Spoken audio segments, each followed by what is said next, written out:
Good afternoon. Has my music stopped? I want to confirm that first. Yes? Okay, good. Welcome to our meeting. Welcome to our Arts and Spirituality gathering today. That was a very brief recording of Fauré's Cantique de Jean Racine, which our guest today, Karl Pedersen, joined us at Trinity Church back in June of last year on Trinity Sunday. For a complete performance with the choir. I thought I would play a little bit, and then because the best way to introduce a musician is, of course, with music. So it was great joy to work with Karl a year ago, and we've tried to hook up together since then, and various things didn't work out. But always great to have Karl around. Karl is the principal violist for the Columbus Symphony Orchestra, and has been with us, I think, since 2012, 11, something like that. I'll let Karl go through his bio. There's nothing more boring than listening to someone talk about someone else's degrees. So I won't go into where he went to school, Peabody Conservatory, or anywhere else. So Karl, I'd like to welcome you to Trinity via Zoom. And we look forward to what you have to tell us about Bach. Thank you very much, Kevin. I'd actually like to start with a slight disclaimer. So there might be doorbells, there might be cat meows, there might be cats fighting, there might be gunshots. Don't worry, everything is all right over here. And remember, this is a live performance. So actually, I believe any out of two notes are probably the internet's fault. So keep that in mind. It's probably a bad connection there. Then I'd like to start with some thank yous. Thank you very much. Before you continue, I forgot to say one thing, and that is for everyone who's not terribly Zoom familiar, in the upper right corner, you will see a little thing. It may say speaker view, it may say gallery view. If you click that until you see Karl's, or I guess probably at this point, my face, big, when Karl starts speaking, it will go back to him. So, okay, I'll be quiet now. No, actually, if Kevin, if either you or Stacy could also figure out a way to, just as part of the disclaimer, if you guys can help police that and figure out everything that's going out on that end, then I can just worry about the creative content, right? Terrific, thank you. And I would like to now proceed into my thank yous. Thank you very much to Stacy Kaiser, Kevin Wines, and Rector Richard Burnett as well for including me in this project. I'd like to thank Trinity Episcopal Church on Broad Street. And then just talk a little bit about the project here. We're in a really interesting time for artists right now, because clearly I can't perform on the conventional stage that we're accustomed to. It's causing us all to participate in a lot of very unique projects. So I've been very fortunate. I'm able to record most things with these organ pipes from an older German church that I found through an online auction. So I hope that brings the credibility I lack in other cases. So we're always, as artists, we're always looking for new challenges. And I feel like this is really redefining what it means to be an artist right now. We're always trying to push the envelope with how we can remain viable through our creative process. So I think in many ways, this is new opportunities to really establish our art form into the 21st century.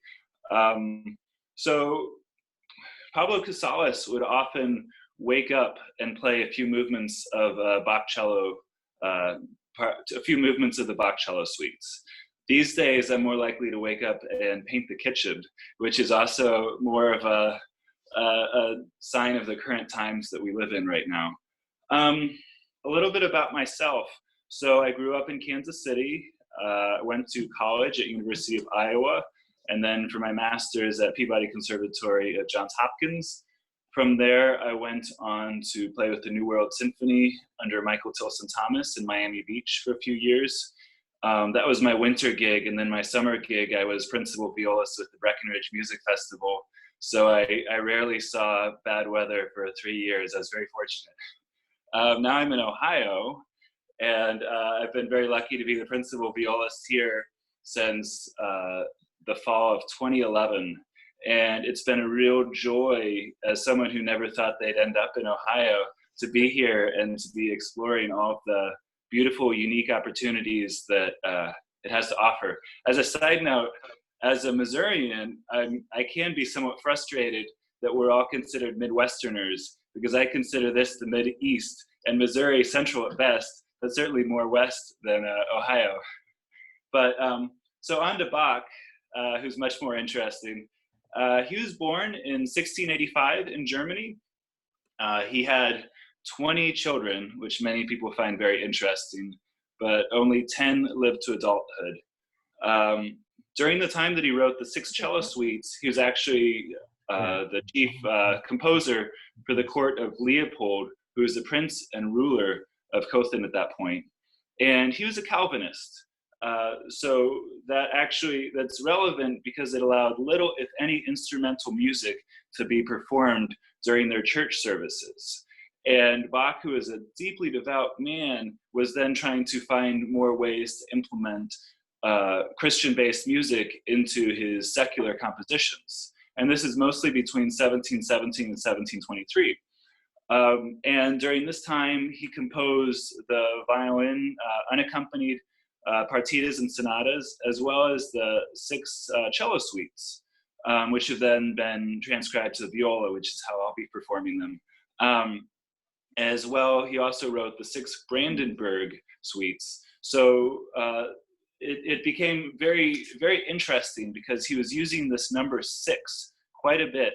And as Richard and I were speaking about yesterday, this is a very relevant number for the Christian faith, because of course you have God in the creation story. So through the first 6 days, he had a lot of work to do on a day-by-day basis. And then the 7th day, of course, he rested. But as he was so devout, many have come to wonder if there's some sort of direct relationship between each of the individual movements and maybe one of the days of God's creation. So today, I'm actually just going to play one movement from each of the cello suites. And I'm going to be picking my favorite, frankly. Most of them are the prelude. But I'll explain a little bit more as we go on. So I hope you enjoy. The first movement is from the prelude from the first cello suite. This is in G major. So through the creation story, this is when God created light. And I've always seen this movement as very evident of the first day of summer. So I think that's kind of a fun correlation. And I know it's kind of hard to think about summer here that we're, May 6th, and it's 45 degrees and gray outside. But if we can all, close our eyes and pretend, maybe we can bring it here faster. So this is the prelude to the first cello suite.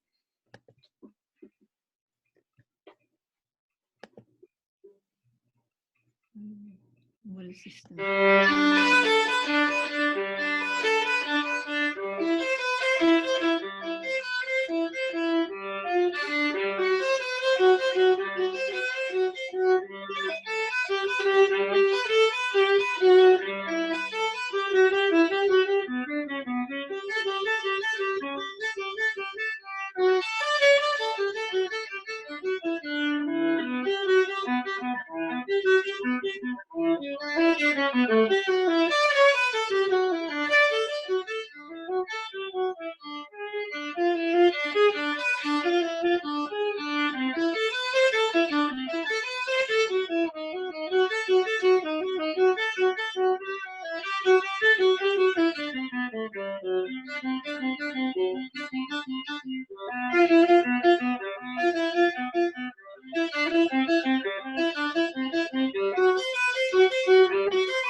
So moving on, we have the suite number 2, and this is in D minor.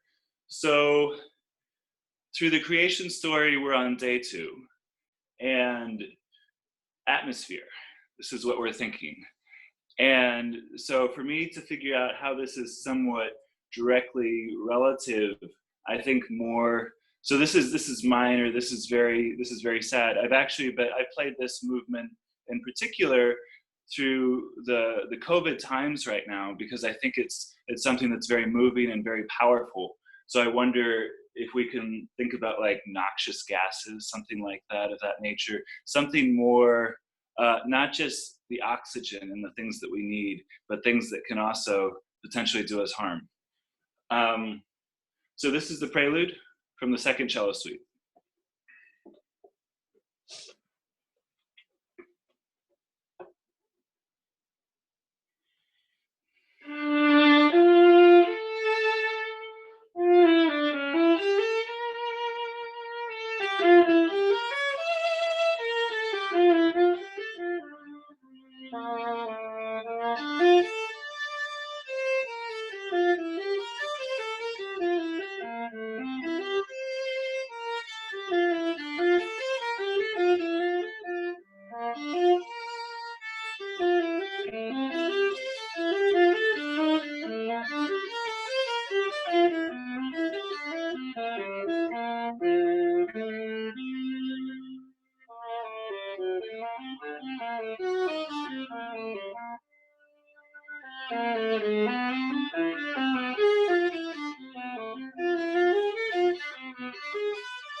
So next, we have the third cello suite, and here we're going to be introducing a different movement type. So the first two were preludes, and those are essentially, Bach wrote them, as we believe, to establish key, there's much more freedom and flexibility in them.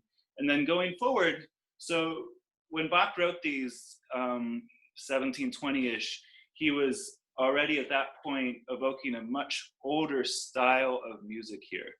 So these were actually, the internal movements were all different types of dances. So this is the Bourrée number 1 and number 2 from the third cello suite, and these would have been danced to. So the rhythm needs to be a little bit more precise, a fun story is often in master classes, an instructor will often ask the student to march in time to kind of get the dance mood sort of evoked in the character of these things. But so on the third day, God created dry ground and plants. So take with that what you will as it pertains to this. But we go from a major to a minor, and then back to the major. So we go from happy to sad to happy. So maybe that's another sign of the era that we're in with COVID, and we can consider 2 months ago, the first part, we're in beret 2 right now, and then going forward, we're back to beret 1.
So next we have the prelude to the fourth cello suite.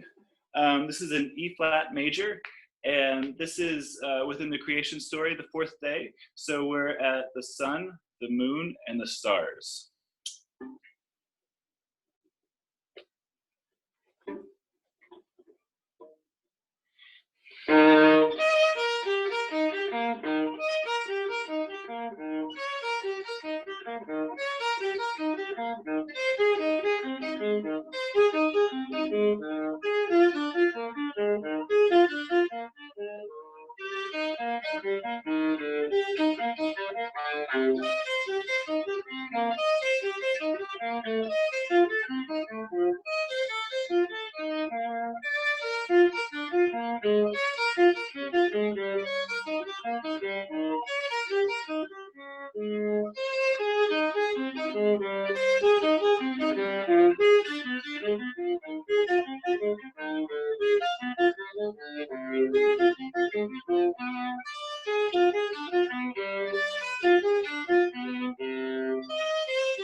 So next up we have the Sarabande from the Fifth Cello Suite.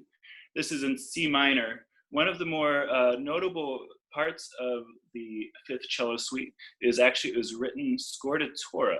So what that means is you have the C string, you have the G string, you have the D string, and then you have the A string. But in this case, the A string would have been tuned down a whole step to another G string.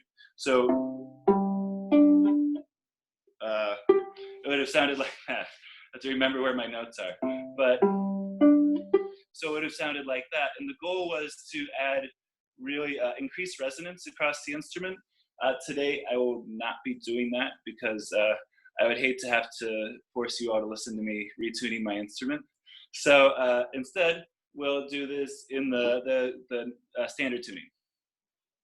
This Sarabande actually though, so within this is day 5, we have the birds and sea animals, but to me, this is a very sad movement. And I've played it many times during very significant life moments for myself. So it's a very, very moving movement, I believe. So I hope you enjoy it. This is the 5th suite, the Sarabande.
So next we have the 6th cello suite. And I know this is supposed to go until about noon. Do we have a couple more minutes? Should I slim this movement down? We're good.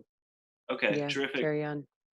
I don't know where you guys are located, perhaps not as close to a fire station as we are, but we have the noon Wednesday fire alarm going off. So that can usually last a little while. I'm just gonna try to play through it and tune to it the best way possible. So this is the 6th cello suite. This is another prelude. I prefer the preludes because I think they're more fun. So this is the 6th day is land, animals, and humans. And I think this really in many ways epitomizes that sort of idea. You have this real workmanship, very German of Bach here.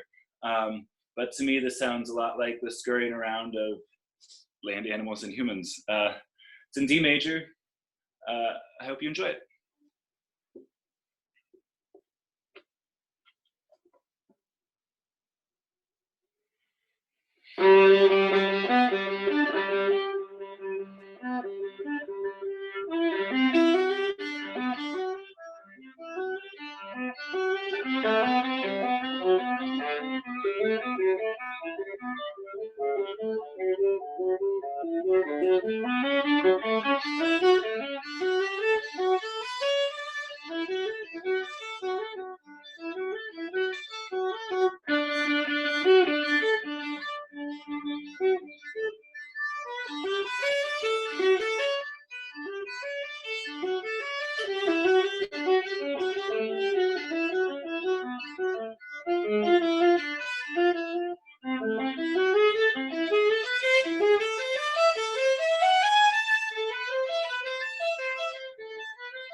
So now we're on to the 7th day where we're resting. So that's as appropriate a time as any to open it up for questions if there are any, or if we're over time, then feel free to pull the plug. Karl, on behalf of everyone in the great silence that is a Zoom audience, bravo, bravo, bravo, bravo. Thank you. Thank you very much. Thank you. Thanks for sticking around. Karl, I really want to thank you for that. This is Mary Garbauer. Hi there. I'm gonna have to scroll. Let me change my function so I can see. Okay. Hi, hi Mary. Yeah, hello. I had a recording of Pablo Casals playing these preludes that accompanied me all the way through university, and I just love to hear them again because my record got stolen. Oh. So just to give you a little bit more of the backstory with Pablo Casals, he is in many ways seen to be the person who brought these cello suites to a greater audience. These weren't really played till about 100 years ago. There's manuscript being found in meat markets being used as packing paper between slabs of meat. It was being found all sorts of other places. There are so many different transcriptions. None are actually in Bach's hands, but the ones that we use and trust the most are from his wife. And then Pablo Casals himself really brought this to the light of the general public, and now it's really seen as one of the premier pieces for the cello or the viola in this case. Because of its first of all, it's great to have rep that you can play without a piano, but it's deep, soulful meaning just on a note-by-note basis. I just think the trajectory from one note to the next carries so much meaning and so much beauty. Personally, I think Bach played on organ is one of my favorite things in the world. Yeah, but yeah, Pablo Casals really helped. Other questions?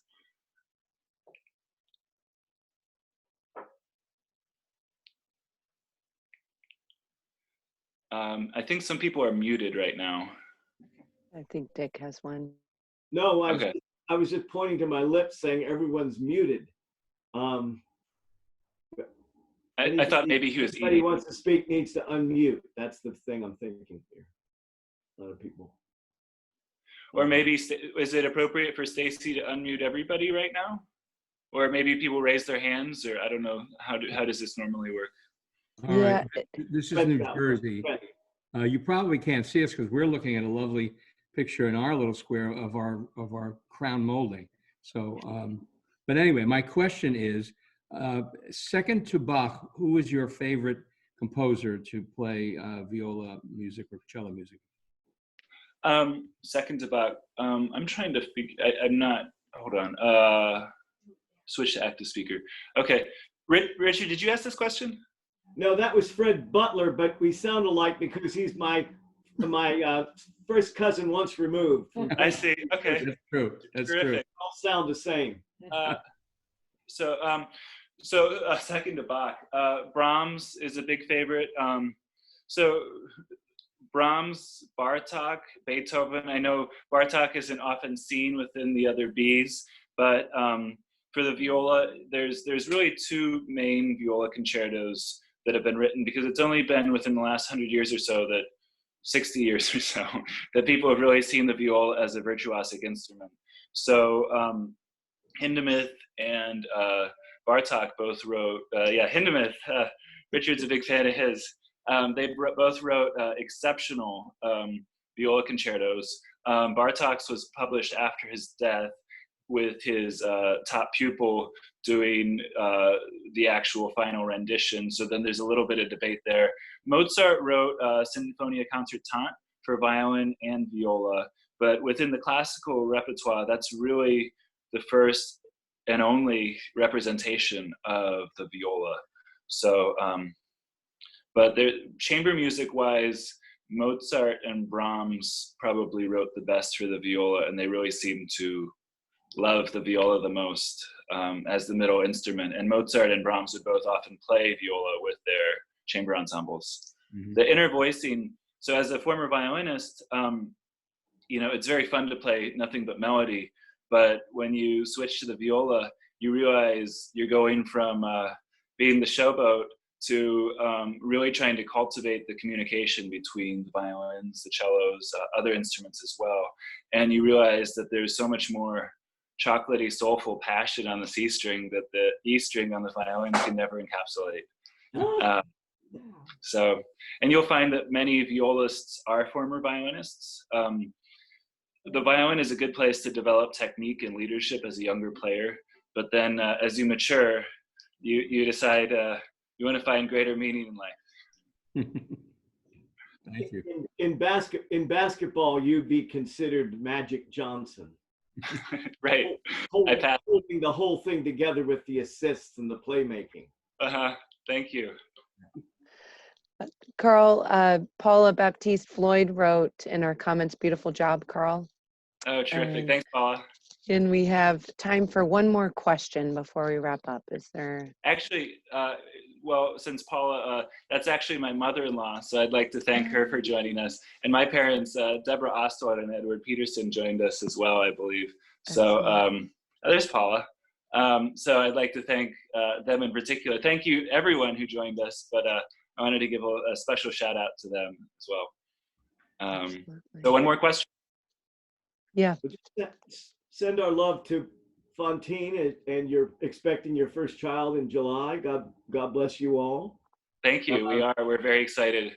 But we're sad that you're not going to be playing at Chautauqua this summer. That's not going to happen.